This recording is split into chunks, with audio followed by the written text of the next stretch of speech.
네. 오늘 사사기 21장 1절부터 12절까지의 본문으로 제가 받은 은혜를 여러분과 함께 나누기를 원합니다.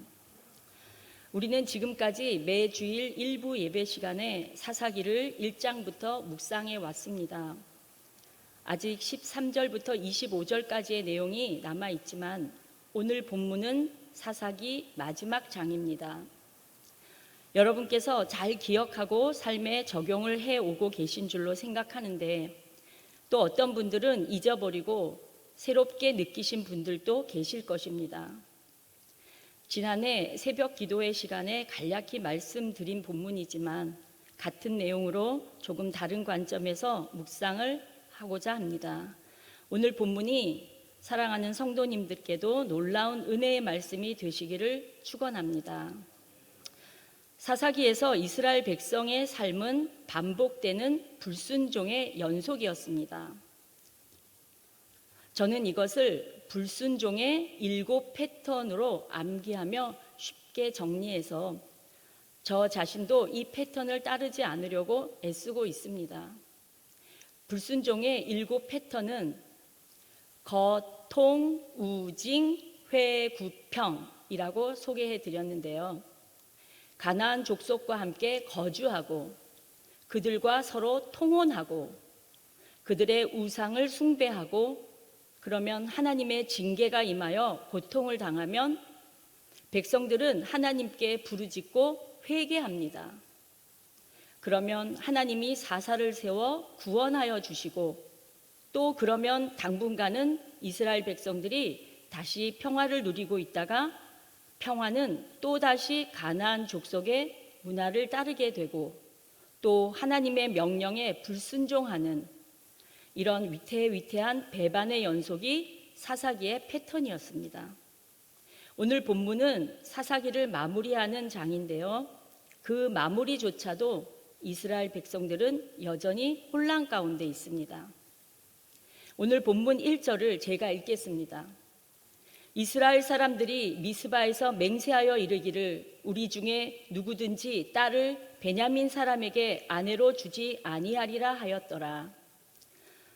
갑자기 이스라엘 백성들이 미스바에서 왜 맹세를 하는지 베냐민 사람에게 왜 딸을 주지 않는지는 앞에 19장 20장의 내용을 간략히 이해해야 하는데요. 어떤 레위 사람의 첩이 있었습니다.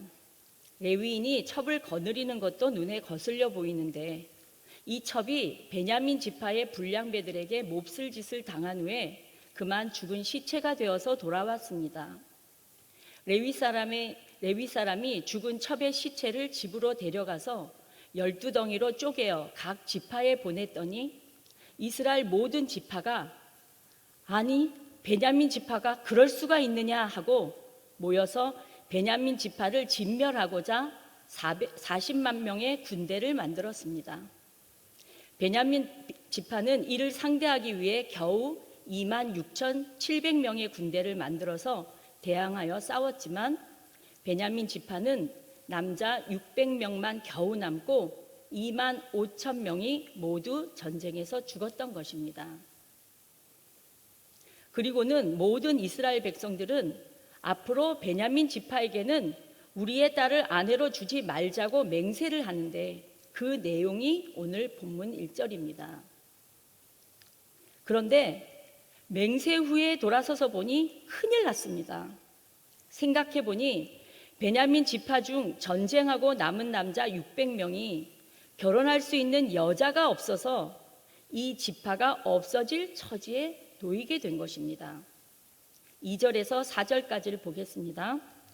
백성이 베델에 이르러 거기서 저녁까지 하나님 앞에 앉아서 큰 소리로 울며 이르되 이스라엘의 하나님 여호와여 어찌하여 이스라엘에 이런 일이 생겨서 오늘 이스라엘 중에 한 지파가 없어지게 하시나이까 하더니 이튿날에 백성이 일찍이 일어나 거기에 한 제단을 쌓고 번제와 화목제를 드렸더라. 지금 모든 이스라엘 백성들이 베냐민 지파 동족들을 진멸하다시피 하고서는 아이고 베냐민 지파가 없어지게 생겼는데 이걸 어떻게 하나 하며 큰 소리로 울었다는 것입니다. 여러분, 상식적으로 이해가 가십니까? 자, 우리 딸을 베냐민 지파에게는 주지 말자고 맹세한 그날 다시 생각해 보니 우리가 딸을 안 주면 베냐민 지파가 이제 없어지겠구나. 남자가 결혼할 여자가 없으니 이제 끝나는 것이구나 하고 비로소 깨닫고 큰 소리로 울었다는 내용입니다.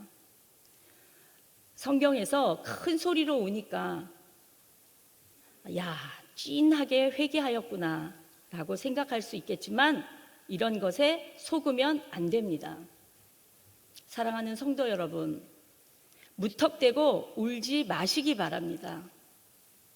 왜냐하면 우리의 감정과 정서가 우리를 스스로 속일 때가 얼마나 많은지 몰라요. 울면 회개한 줄 알아요. 이걸 어떤 유명한 목사님은 신앙인들이 회개한답시고 앉아서 무턱대고 우는 것을 두고 비빔밥 같은 신앙이다라고 표현하셨더라고요. 이렇게 저렇게 요리를 하다 보면 자질구레하게 조금씩 남지요. 그러면 막판에 남은 거 다 그냥 엎어가지고 참기름 넣고 고추장 넣고 대충 비비면 그냥 맛있습니다. 고추장 맛. 그건 맛이 없을 수가 없어요. 고추장이 맛을 다 커버합니다. 그런데 그건 요리라기보다는 다 둘러엎어서 배고픔을 마무리해 버리는 것이죠. 우리의 삶 속에서 내가 진정으로 반성하고 회개하여야 할 것이 많은데 조목조목 하나님께 회개하지 않고 하나님 앞에 정확하게 매듭을 풀고 회개해야 할 문제들을 울음이라는 고추장으로 둘러엎어 비빔밥 신앙으로 대충 마무리해 버리는 것입니다. 하나님 앞에 열심히 울었으니 이제 나는 다 회개한 것이야. 난 이제 죄에서 자유로워. 이렇게 자기 감정을 하나님 앞에 속일 때가 있어요. 그게 그렇게 울었다고 회개가 아니라는 것입니다. 진정한 회개는 하나님 앞에 회개하고 내가 용서를 구해야 할 그 상대에게 직접 용서를 구하고 또 용서받고 두 번 다시 그런 죄를 짓지 않도록 그 죄의 자리에서 그 죄의 행동에서 돌이키는 것이 회개입니다. 누가복음 15장에 돌아온 탕자 이야기를 기억하실 것입니다. 탕자가 먼 나라로 가서 허랑방탕하다가 이에 스스로 돌이켜 이르되 내 아버지에게는 양식이 풍족한 품꾼이 얼마나 많은가. 나는 여기서 주려 죽는구나. 내가 일어나 아버지께 가서 이르기를 아버지, 내가 하늘과 아버지께 죄를 지었사오니 지금부터는 아버지의 아들이라 일컬음을 감당하지 못하겠나이다 하니 나를 품꾼의 하나로 보소서 하리라 하고 이에 일어나서 아버지께로 돌아가니라. 아직도 거리가 먼데 아버지가 그를 보고 측은히 여겨 달려가 목을 안고 입을 맞추니 아들이 이르되 아버지, 내가 하늘과 아버지께 죄를 지었사오니 지금부터는 아버지의 아들이라 일컬음을 감당하지 못하겠나이다 하며 용서를 구하고 용서를 받을 때 진정한 회개가 되는 것입니다. 사랑하는 성도 여러분, 사사기에서 이스라엘 백성들은 울면서 시작하고 울면서 마무리합니다. 사사기를 시작할 때 2장 4절을 보면 하나님의 사자가 너희는 가나안 땅에 들어와서 왜 이 가나안 사람들을 진멸하지 않느냐? 왜 이 거룩한 전쟁에 참여하지 않느냐? 왜 머뭇거리고 있느냐? 왜 그들을 너희 옆구리에 끼고 같이 가려고 하느냐? 그들은 너희 옆구리에 가시가 될 것이다 라고 그들의 행동을 꾸중하며 말할 때 백성이 소리를 높여 운지라. 이렇게 사사기가 시작되었습니다. 그래서 그 지역 이름을 복임이라고 했습니다. 기억나시나요? 사사기가 시작할 때도 회개 없이 울기 시작한 그들은 끝날 때에도 더욱 큰 소리로 울면서 사사기를 마칩니다. 이것은 이 사사시대 그들에게 진정한 평화가 없음을 여실히 보여주는 장면인 것입니다. 자, 지금 이스라엘의 한 지파가 없어진다.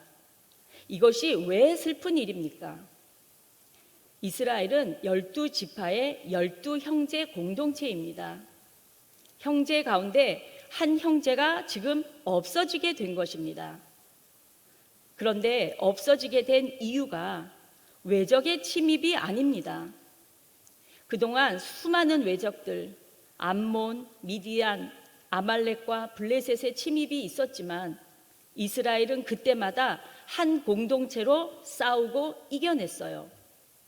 그런데 이제는 이스라엘 지파의 내분으로 인해서 한 지파가 지금 없어질 위기에 처하게 된 것입니다.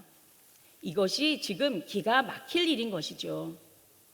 그리고 나서는 누가 시킨 것처럼 슬피 운 뒤에 이튿날 백성이 일찍 일어나 거기에 한 제단을 쌓고 번제와 화목제를 드렸더라. 겉으로 보기에는 일면 정신을 차린 것 같아 보입니다. 자, 하나님께 제사를 드리고 이제 하나님의 지혜를 얻은 것 같아요. 그런데 잘 보셔야 합니다. 아까 1절에 맹세할 때도 왕이신 하나님께 묻지 아니하고 자기 성격대로 자기 성질대로 그냥 맹세해 버렸고, 여기서도 제사는 드렸지만 하나님께 묻지 않고 또 한 번 이 사람들은 맹세를 합니다. 5절입니다. 이스라엘 자손이 이르되 이스라엘 온 지파 중에 총회와 함께하여 여호와 앞에 올라오지 아니한 자가 누구냐 하니 이는 그들이 크게 맹세하기를 미스바에 와서 여호와 앞에 이르지 아니하는 자는 반드시 죽일 것이라 하였습니다.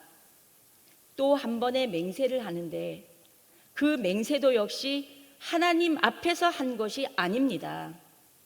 뭐라고 맹세했냐면 지금 이 미스바에 와서 우리가 함께 지금 통곡하는 중인데 누가 올라오지 않았느냐, 올라오지 않은 사람은 다 죽이자 라고 또 맹세를 하고 있는 것입니다.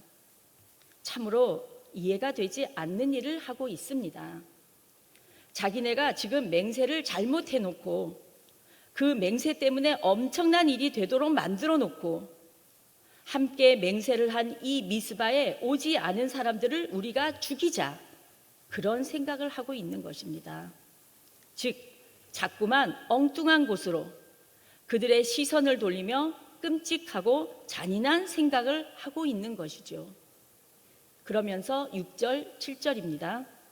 이스라엘 자손이 그들의 형제 베냐민을 위하여 뉘우쳐 이르되 오늘 이스라엘 중에 한 지파가 끊어졌도다. 그 남은 자들에게 우리가 어떻게 하면 아내를 얻게 하리요? 우리가 전에 여호와로 맹세하여 우리의 딸을 그들의 아내로 주지 아니하리라 하였도다. 자, 이제 어떻게 하면 베냐민 지파 그들이 아내를 얻고 지파를 유지할 수 있을까 고민하다가 이들이 찾아낸 기가 막힌 방법이 생각났습니다. 이스라엘 민족이 함께 맹세한 두 가지가 있죠. 첫 번째는 베냐민에게 딸을 주지 말자였고, 두 번째 맹세는 미스바에 올라오지 않은 사람을 죽이자입니다. 그러니까 이 인간적인 두 개의 맹세를 연결하여 나름대로 얻은 결론입니다. 그것이 8절, 9절입니다. 또 이르되 이스라엘 지파 중 미스바에 올라와서 여호와께 이르지 아니한 자가 누구냐 하고 본즉 야베스 길르앗에서는 한 사람도 진영에 이르러 총회에 참여하지 아니하였으니 백성을 계수할 때에 야베스 길르앗 주민이 하나도 거기 없음을 보았습니다. 자, 잘 됐다. 베냐민 지파 남자를 결혼시키기 위해 600명의 여자가 필요한데 지금 길르앗 야베스에서는 한 사람도 미스바에 와서 통곡하지 않았다. 우리와 함께 울지 않았다. 그러니까 이제는 길르앗 야베스, 너희가 우리의 타겟이다. 이런 것이죠. 10절로 12절입니다. 회중이 큰 용사 12,000명을 그리로 보내며 그들에게 명령하여 이르되 가서 야베스 길르앗 주민과 부녀와 어린아이를 칼날로 치라. 너희가 행할 일은 모든 남자 및 남자와 잔 여자를 진멸하여 바칠 것이니라 하였더라. 그들이 야베스 길르앗 주민 중에서 젊은 처녀 400명을 얻었으니 이는 아직 남자와 동침한 일이 없어 남자를 알지 못하는 자라. 그들을 실로 진영으로 데려오니 이곳은 가나안 땅이더라. 여러분, 길르앗 야베스, 거기도 이스라엘 백성이고 거기도 동족입니다. 근데 동족들을 단순히 우리와 함께 미스바에 참여하지 않았다는 이유만으로 그들을 다 진멸해 버리자는 것입니다. 그리고 또 그 중에서 아직 남자와 동침하지 않은 처녀 400명을 데려와서 그 400명을 베냐민에게 주자는 거죠. 이게 해결책이라는 것입니다. 여러분은 이것이 아주 논리적이고 합리적인 해결책으로 보이시나요?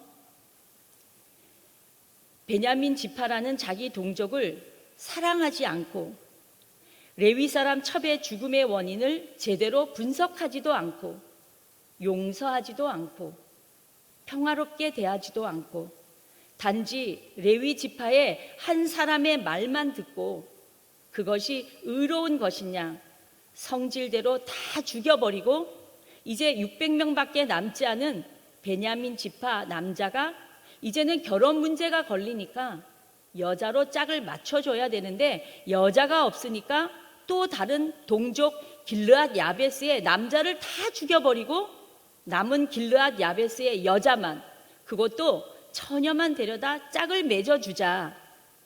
이 말도 안 되는 생각, 정말 천인 공노할 생각을 하고 있는 사람들이 이스라엘의 지도자였습니다. 12지파의 지도자들이 모여서 지금 이 말도 안 되는 일을 벌이고 있는 것입니다. 오죽 기가 막혔으면 오늘 12절의 마지막 이렇게 끝납니다. 이곳은 가나안 땅이더라. 이곳은 가나안 땅이더라. 이게 얼마나 끔찍한 말입니까?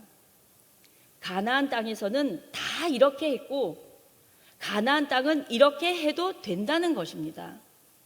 이 말도 안 되는 이야기가 가나안 땅에서는 가능했다는 것입니다. 여러분, 이 모습이 바로 우리 자신들의 모습입니다. 우리는 가나안 땅에 살지만 우리는 하나님 백성입니다. 하나님 백성들이 지금 가나안 사람들처럼 행하고 있다는 말씀입니다. 하나님의 백성이 가나안에서 누구나 하던 방법대로 아무 양심의 가책도 없이 하나님께 묻지 않고 왕이신 하나님이 마치 없는 것처럼 자기 소견에 오른 대로 지금 하고 있다는 것입니다. 이제 말씀을 맺겠습니다. 오늘 이 본문을 통하여 우리가 잊지 말아야 할 교훈이 무엇일까요? 첫 번째는 인간의 끊임없는 범죄와 타락을 심각하게 경계해야 하겠습니다.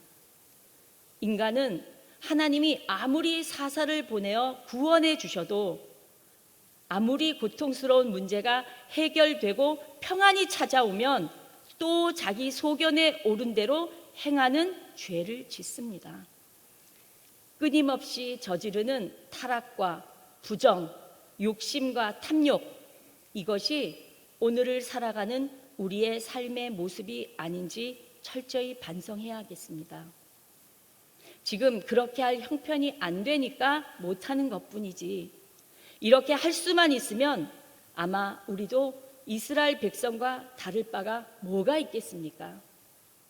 자기 소견에 오른 대로가 아니라 하나님의 말씀대로 살아가는 성도 여러분 되시기를 축원합니다. 두 번째 교훈은 하나님의 끊임없는 사랑입니다. 인간은 끊임없이 타락하지만 하나님은 끊임없이 사랑하시고 신실하셔서 이 죄악과 불순종의 사이클 사이를 왔다 갔다 하시며 구원해 주시고 계십니다.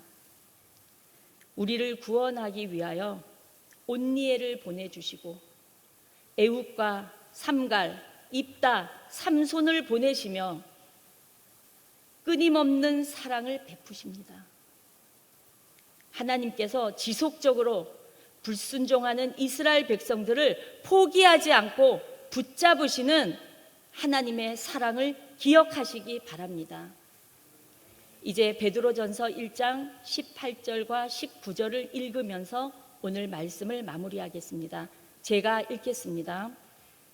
너희가 알거니와 너희 조상이 물려준 헛된 행실에서 대속함을 받은 것은 은이나 금같이 없어질 것으로 된 것이 아니요 오직 흠 없고 점 없는 어린 양 같은 그리스도의 보배로운 피로 된 것이니라.